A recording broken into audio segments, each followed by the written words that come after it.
just get into the big breaking topic of today's episode, which is Quinton Rampage Jackson's son, Raja Jackson, assaulting a pro wrestler over the weekend. I'm sure you've seen this. It's gone viral on pretty much every platform.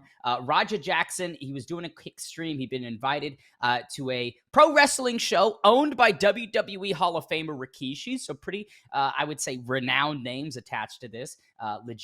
Legitimacy, I would say. And Raja, I don't think he knew what pro wrestling was. I don't think he understands that it's staged, it's predetermined, that there is a script that everybody is following. Before the event even kicks off, a wrestler, Syko Stu, Stuart Smith, smashes a prop can over Raja's head. He crushes it in his hand, pulls back. It's clearly a work, right? He's just showing a move. He assumed Raja was a fellow pro wrestler. Stuart could not have been more wrong. Raja interprets this as some attack on him, and he was fuming, right? He was angry. He was unsure of why this guy would, quote unquote, come at him like that. And thankfully, to Stuart's credit, he then addresses, oh, this guy isn't a pro wrestler. He doesn't know what's going on. I'm sorry, that's on me. Apologizes to Raja Jackson 3 different times. The pair shake hands, and they seem to squash this issue. Everything is now understood. It's been articulated to Raja. Stuart was just joking. This guy's a worker. Stuart Smith, Syko Stu, he is a worker for the people, by the people. Unfortunately, for Stuart, the show begins, and as it's progressing, people are telling Raja that he is entitled to get his payback, to deliver a receipt onto Stuart Smith. The receipt is basically, right, so you do something to somebody, they're going to do it back to you in grander fashion down the line, right?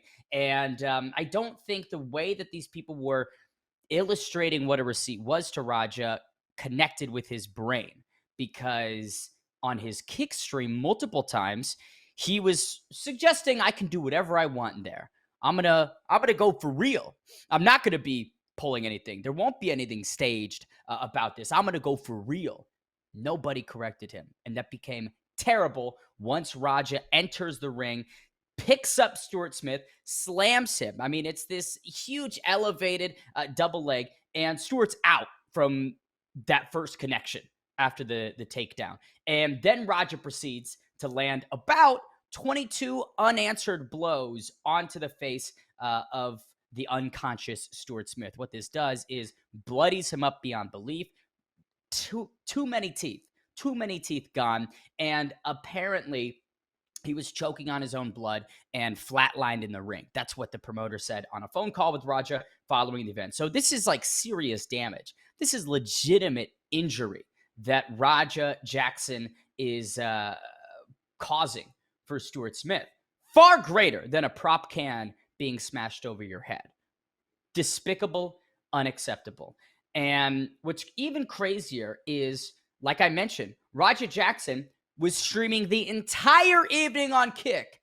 Every moment of these interactions, him connecting these dots in his stupid head about what he was going to do to Stuart inside the ring, and then the aftermath was broadcast on a public platform, the most incriminating thing possible. Look, morons these days are just not sure how to get away with crime. Back in the day, right, a felon, a criminal, they would do something heinous, and they wouldn't put it on video.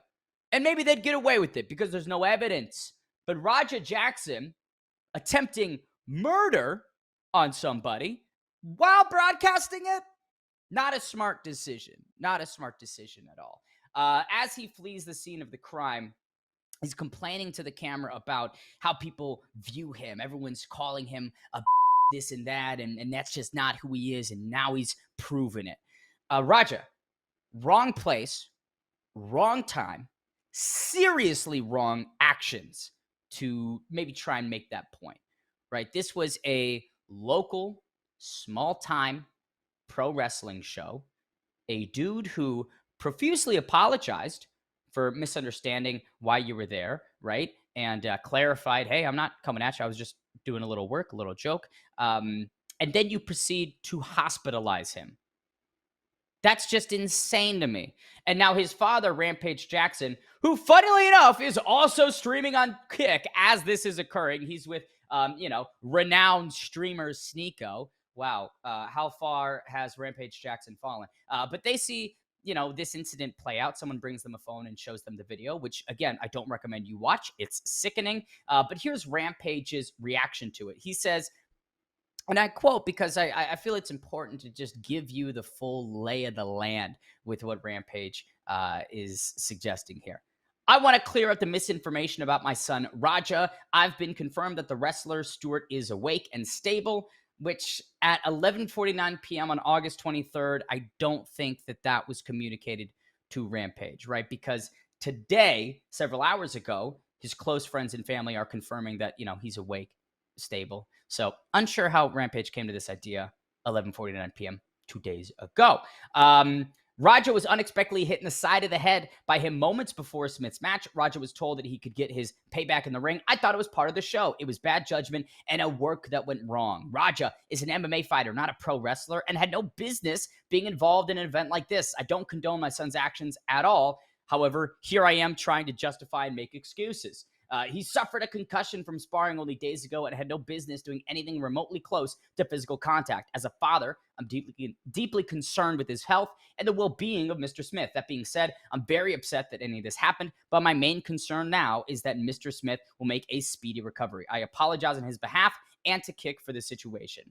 So there's Rampage Jackson's take weighing in on his son's just truly despicable weekend activities. I don't know in terms of what's next for all parties. You're right. If you're Stuart Smith, I'm sure legal action is something you could look to.